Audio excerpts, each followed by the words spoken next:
Right now, we have the prosecution asking her some basic questions. By the way, we should note she is going by Stormy Daniels on the stand. The judge asked, or she was asked, I should say, by the prosecution, which name she prefers, if she prefers Stormy Daniels or Stephanie Clifford. She said Stormy Daniels. At this point, they're just really laying some of the groundwork on who she is, her background. She talked about growing up in Louisiana, saying she was born and raised in Baton Rouge. Her parents split up when she was 4.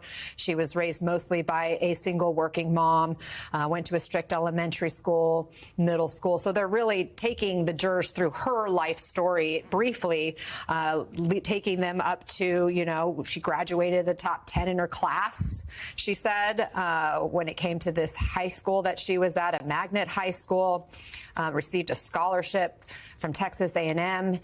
Did take college class, she said, when she was in a high school.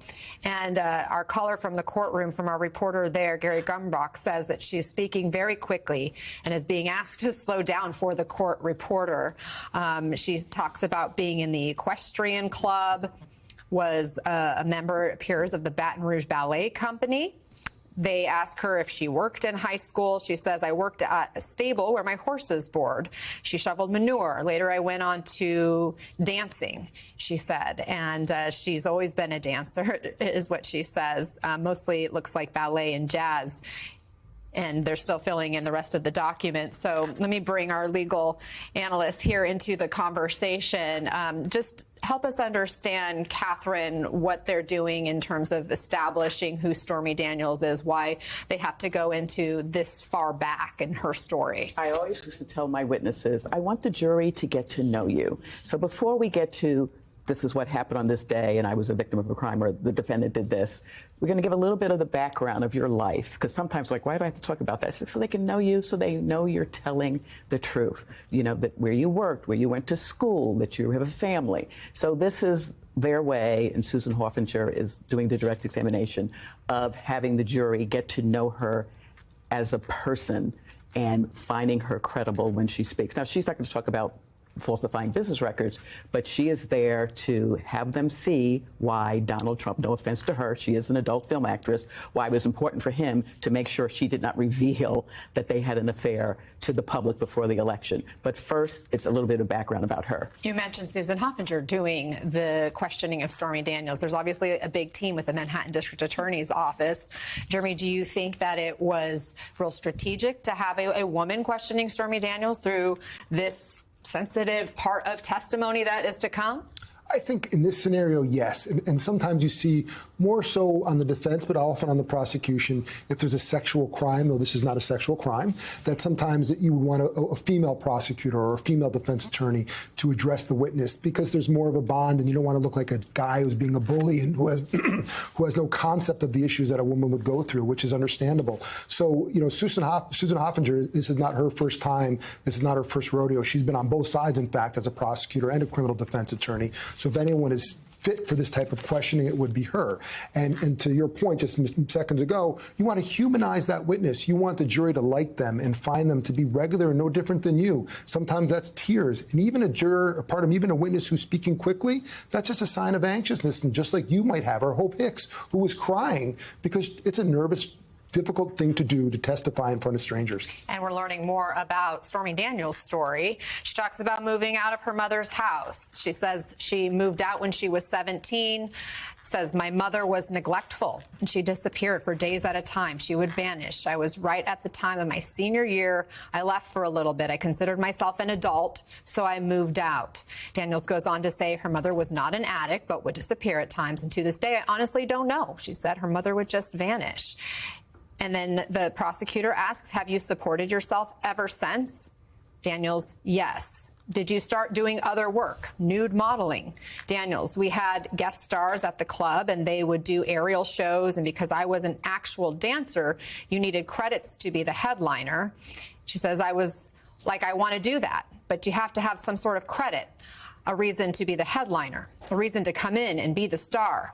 Daniels, you have to have credit. So I started posing to get the accolades. She says, I went on to pose for some magazines to get some accolades to be able to go on tour.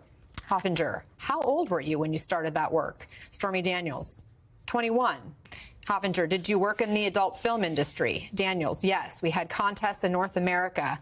the people who make the most were, and then we're still typing here. So that's where we are in this testimony from Stormy Daniels. Danny, how critical is the testimony from Stormy Daniels to this case?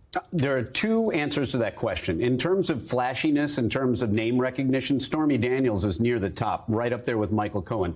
But in terms of substantive evidence, not that important in my view. Let me say it this way. There have been other witnesses that are far more important to the prosecution's case, arguably even today and yesterday, names that you haven't heard of before, people who are inside the Trump organization who handle the finances. You could argue that yesterday a huge portion of the people's case was made with witnesses that most people have never heard of.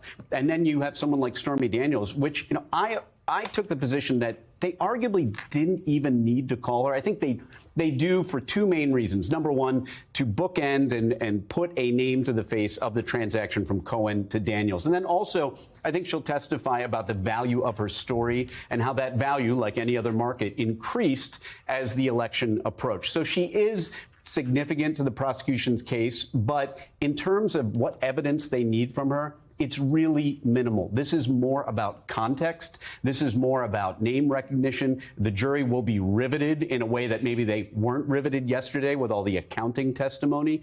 So this is going to be a good witness for the prosecution, even if she is limited in her testimony. I don't think she's going to be very limited. And also, I was wondering if she might sort of go off script and maybe say some outrageous things. It doesn't seem that way right now, but right now she appears to be responding to what the prosecution's asking her. But when the defense gets up, there's a possibility she might throw out a few grenades if they ask questions that are ill-advised. They ask questions of Stormy Daniels, I think, at their own risk, the defense does, because she's not really under the control the way a cooperating witness would be of the prosecution. So she could really say anything, and she arguably has a motive to do so to stay in the public light. And right now, she's still just talking about her background. They're asking, did you continue to write and direct films? How old were you at the time? She says she was 23 when she was offered a contract in adult film writing. And if she still continues to write and direct films, she says, yes, I still do. She describes the types of movies she's written and directed. She says there's the kinds that aren't scripted. They're just sort of scenes. And then they're basically actual movies that have sex. She says she started directing when she was 23, starts listing some of the names of the different movies that she's directed. Catherine, is it risky at all to put Stormy Daniels on the stand if you're the prosecutor? No, because, and I agree with Danny, she didn't have to be called. Her lawyer was called. He confirmed that the payment, the banker confirmed the wire. But I always felt as a prosecutor, you don't want to hide a witness. You don't want the jury thinking, why didn't they call her? Unless she was going to be horrific.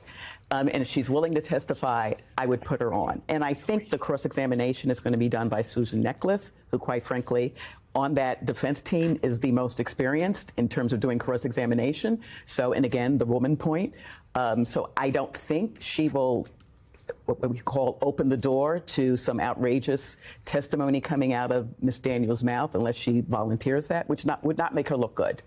Jeremy? Yeah, it completes the narrative to everyone's point. You need her, but need is a generic term here. You don't need her there to prove your case, but you need her there if you want to complete the narrative and not seem like you're hiding something. The danger is for the defense, if the defense takes the tactic that this is some sort of shakedown and she's an extortionist blackmailer, well, the fear that they're going to do is not just that Stormy will throw a grenade, they're going to drop and detonate their own grenade and open that door, that all of a sudden that limited sexual story that, Judge Merchan has already said we're not going to go into the details.